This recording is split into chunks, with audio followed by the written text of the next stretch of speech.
From seize 1 episode 5 शुरुआत में हम देख पाते हैं कि मैथ्यू फैमिली डाइनर में इस वक्त बैठ करके लंच कर रही थी और तभी सारा के हाथ में एक अननोन मैसेज आता है, किल द बॉय। जिसके बाद सीन शिफ्ट होता है उसी के भाई नेथन के जानवरों के बाड़े में, जहां पर वो अपने गाय बकरी भैंस भेड़ों को चरा रहा था कि तभी उसके पास एक मैसेज आता है कि तुम्हारी बहन अचानक से एक मिर्गी के दौरे की वजह से डाइनर के अंदर बेहोश हो गई। तो वह अपनी बहन को देखने के लिए अब सीधा क्लिनिक भाग जाता है। जिसके बाद सीन डायरेक्टली यहाँ क्लिनिक में शिफ्ट होता है, जहाँ पर क्रिस्टी सारा के साथ बैठकर के बातचीत कर रही थी और पूछ रही थी कि आखिर तुम्हें कितने दिनों से हो रहा है, क्या यह मिर्गी की बीमारी तुम्हें कई सालों से है या फिर हाल ही में इसके कुछ लक्षण दिखाई देने पड़े हैं। जिस पर सारा बताती है कि नहीं, पहले तो ऐसा कुछ नहीं हुआ मेरे साथ, मगर हाल ही में न जाने मेरे साथ यह क्या हुआ। इसी बीच अपनी तहकीकात करते हुए बॉयड यहाँ पहुंच जाता है। वो क्रिस्टी को पूछता है कि हुआ क्या, जहाँ पर क्रिस्टी बताती है कि सारा जो कि आज सुबह डाइनर के अंदर काम कर रही थी, अचानक से मिर्गी की दौड़ी की वजह से बेहोश हो गई। वह अब भी मेरे अंडर है, मैं उसका ट्रीटमेंट कर रही हूँ, जल्दी कोई ना कोई इसका हल निकल जाएगा। अब यहाँ पर हम बॉयड के हाथ को भी देख पाते हैं, जो कि अनजाने तरीके से कांप रहा था। ऐसा लग रहा था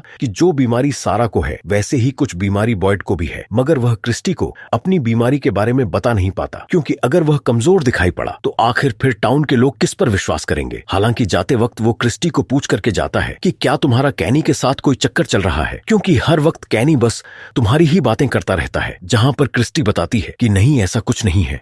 दूर से मैं देख पा रही हूँ कि सारा का भाई नेथन यहाँ पर आ रहा है। इस वक्त सारा उससे बात नहीं करना चाहती, तो प्लीज अगर आप उसे दरवाजे के बाहर से ही रवाना कर दें तो आपकी बड़ी मेहरबानी होगी। जहाँ पर दरवाजे पर बॉय आकर नेथन को रोक लेता है और कहता है कि इस वक्त तुम्हारी बहन सो रही है। मैं जानता हूँ कि अभी इस वक्त पूरे शहर का ही बुरा वक्त चल रहा है, मगर सब कुछ ठीक है, मेरी निगरानी में है, तो तुम घर पर जाकर आराम से सो सकते हो। जैसे ही सारा ठीक हो जाएगी वह अपने आप घर लौट आएगी। जिसके बाद सीन मैथ्यू फैमिली पर शिफ्ट होता है, जहाँ पर जिम अब यहाँ से बाहर निकलने के लिए अपने ही परिवार से सवालात करने लगता है। और अब तो उसने एक नई स्ट्रेटजी बना ली थी। उसने घर की ही दीवार को मानो ब्लैक बोर्ड बना दिया था और अब वो सवाल खुद से और अपने परिवार से करने लगता है कि आखिर यहाँ पर क्या अजीब चीजें हैं, ऐसे कौन से सवाल हैं जिनके जवाब जानने हमें जरूरी है। मन में जो भी सवाल आए बस यहाँ लिख डालो, कोई ना कोई सवाल हमें यहाँ से निकलने का जवाब दे ही देगा। जिसके बाद शाम हो चली थी और यहाँ पर क्लिनिक के अंदर हम सैरा को देख पाते हैं, जहाँ उसके हाथ में अगेन वही मैसेज उस अननोन एंटिटी के थ्रू आता है कि किल द बॉय। अब उस छोटे से बच्चे ईथन को जान से मारने के लिए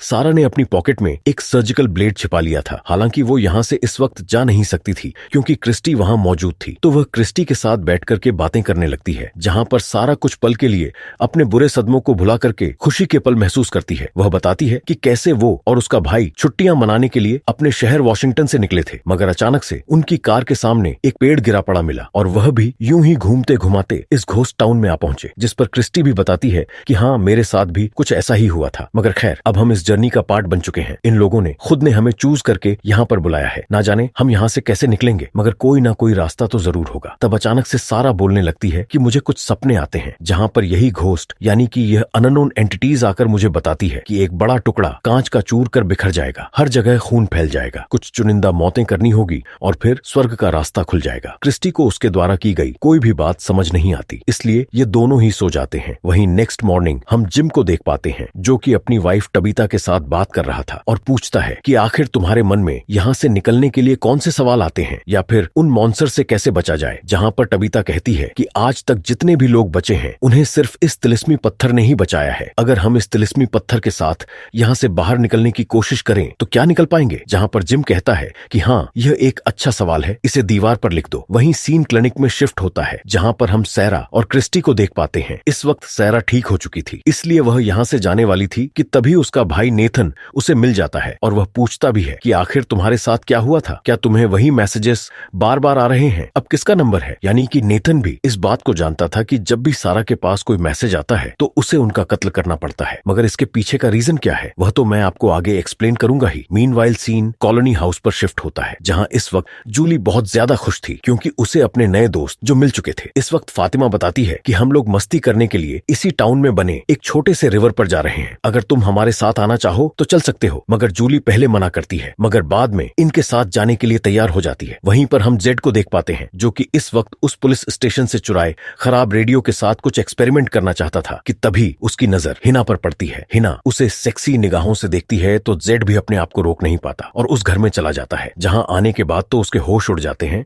क्योंकि यहाँ पर तो एक मिनी बार बना हुआ था। डरन बताता है कि यहाँ पर जीना मुश्किल है, तो गम बुलाने के लिए कुछ तो चाहिए ना। तो इसी वजह से यहाँ पर मैंने एक छोटा सा बार बना दिया। हर कोई यहाँ पर आकर हैंग आउट करता है, लेकिन हाँ, टाइम से घर पहुंच जाना, क्योंकि एक शख्स जो कि टाइम पर नहीं पहुंचा था उसे उसकी बहुत बड़ी सजा मिली थी। जब जैड यहाँ की ड्रिंक ट्राई करता है तो एक ही बार में थूक देता है, जिस पर डरन बताता है कि यार ये गरीबों की दारू है, तुम अमीर लोग इसे पचा नहीं सकते, मगर इस वक्त तो यही हमारा सहारा है, तो इसी से काम चलाना पड़ेगा। और बातों ही बातों में जेड को यह पता चलता है कि डरन भी कोई आम इंसान नहीं बल्कि एक कॉलेज में प्रोफेसर है फिलॉसफी का। और बातों ही बातों में जेड को यह भी पता चलता है कि जो सिंबल उसने उस तहखाने में देखा था वो जरूर यहाँ से बाहर निकलने की एक चाबी हो सकता है, मगर निकलेंगे कैसे? इसी राज का पर्दा उसे उठाना था। जिसके बाद सीन मैथ्यू फैमिली पर शिफ्ट होता है। ईथन, जिसकी टांग में सरिया लगा था, उस पर इस वक्त मलम पट्टी कर दी गई थी। इस वक्त उनके घर में मिलने के लिए सारा आई थी। अब जैसा कि सारा को यह मिशन मिल गया था कि उसे इस छोटे बच्चे ईथन को खत्म करना है, तो वह तो अपनी प्लानिंग लगा ही रही थी। इसलिए वह टबीता से कहती है कि क्यों ना बाहर निकलकर थोड़ा सा एंजॉय किया जाए। तो ईथन छोटा बच्चा जो कि सोच समझ नहीं पाता और वह भी घर के बाहर निकल आता है। मीनवाइल सीन जूली पर शिफ्ट होता है, जो कि इस वक्त अपने दोस्तों के साथ में टाउन के बीच में बने एक रिवर तक पहुंच चुके थे। ये लोग पानी में खूब एंजॉय करने लगते हैं, जहां पर फातिमा अपना पास्ट बताती है कि मेरे माता पिता अफगानी थे, मैं अफगान में उनके साथ रहा करती थी। एक दिन अचानक मेरे पिता के लेनदार उनसे अपना पैसा लेने के लिए आए थे, मगर उनके पास देने के लिए पैसे नहीं थे। उस दिन मेरा बर्थडे था। मेरे पिता को उन्होंने घसीट करके घर से बाहर निकाला और फिर थोड़ी देर बाद एक गोली चलने की आवाज आई। मैंने उस दिन अपने पूरे परिवार को खो दिया और जब छिपकर वहां से भागी तो अचानक से यहाँ पहुंच गई। उसकी यह कहानी जूली के लिए बहुत ज्यादा खतरनाक थी कि तभी यहाँ पर एलिस पहुंच जाता है और उन्हें कहता है कि यार पुरानी बातों में क्या रखा है, जिंदगी में प्रॉब्लम्स तो आती रहती है, चलो चलकर एंजॉय करते हैं। यहाँ पर सारा ईथन को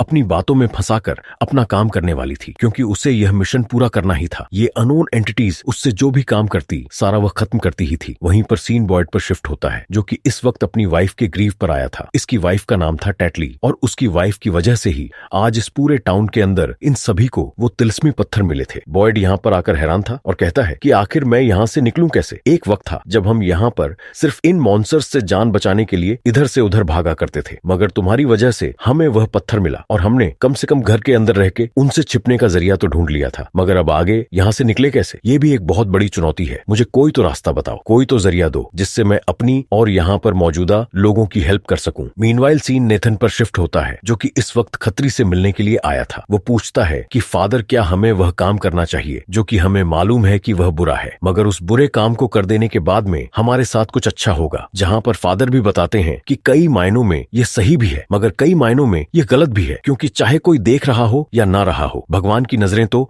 हमेशा हमारे ऊपर होती ही हैं। इसीलिए कोशिश यही करनी चाहिए कि बुरा काम कभी ना करें। मीनवाइल सीन सारा पर शिफ्ट होता है, जो कि टबीता को अपनी बातों में बहला फुसलाकर अपने जानवरों के बाड़े में ले आती है और बताती है कि यह घोस्ट टाउन काफी ज्यादा पुराना है। इनफैक्ट हमारा वाला घर तो सबसे ज्यादा पुराना है। क्या तुम देखना चाहोगी कि यहाँ पर कौन कौन सी पुरानी चीजें मौजूद है? तो टबीता उसकी बातों में आकर उस बाड़े के अंदर चली जाती है और चालाक सरा उसका दरवाजा बंद कर देती है और फिर अपने हाथ में सर्जिकल ब्लेड लेकर के सीधा नेथन के पास जाकर उसे जान से मारने वाली थी कि इसी बीच यहाँ पर ईथन पहुंच जाता है और अपनी बहन को ऐसा करने से रोकता है कि तभी वहां पर फादर खत्री भी पहुंच जाते हैं। इनके बीच में झड़प बढ़ जाती है। सारा जो कि ईथन को मारना चाहती थी, गलती से उसकी सर्जिकल ब्लेड अपने ही भाई नेथन पर चल जाती है और उसका भाई जान से मारा जाता है कि तभी ईथन वहां से अपनी जान बचाकर भागता है और चिल्लाता हुआ जा रहा था कि तभी उसे अपनी बहन जूली दिखाई पड़ती है, जो कि उसे गले से लगा लेती है। इसी बीच जिम भी अपने परिवार को ढूंढता हुआ सीधा उसी बाड़े तक पहुंच जाता है और सबसे पहले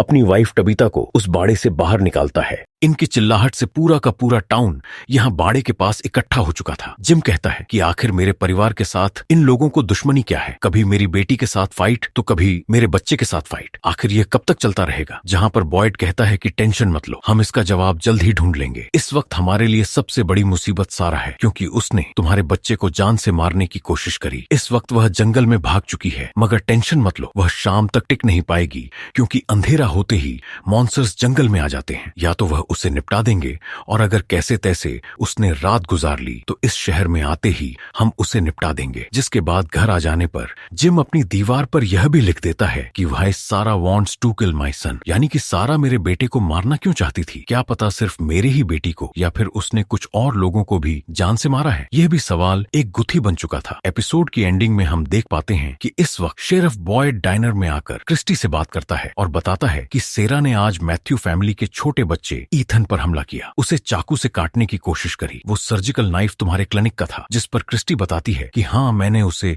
कल अपने टूल्स के पास खड़े हुए तो देखा था, मगर उसने वह कब चुराया ये मुझे भनक तक नहीं लगी। जहाँ पर वॉइड कहता है कि अब मैं एक ऐसे रास्ते पर निकलने वाला हूँ, या तो शायद उस रास्ते पर मेरी जान चली जाएगी, और या फिर मैं उस रास्ते पर जाकर तुम सभी को जान से बचा लूंगा। और इसी के साथ यह 5th एपिसोड यहीं पर खत्म होता है। अब क्या वॉइड जिस रास्ते की बात कर रहा था वहां पर जाने से बच पाएगा, और या फिर क्या मैथ्यू फैमिली इस राज का पर्दा उठा पाएगी कि आखिर सेरा उनके बच्चे को क्यों मारना चाहती थी, और क्या जी उस फिलोसोफर साथी पुराने बड़े रेडियो के साथ में कुछ कारनामे करके यहाँ से कुछ सिग्नल्स भेज पाएगा। इन सभी का पता तो आपको नेक्स्ट एपिसोड में ही चलेगा। मिलते हैं अगले वीडियो में।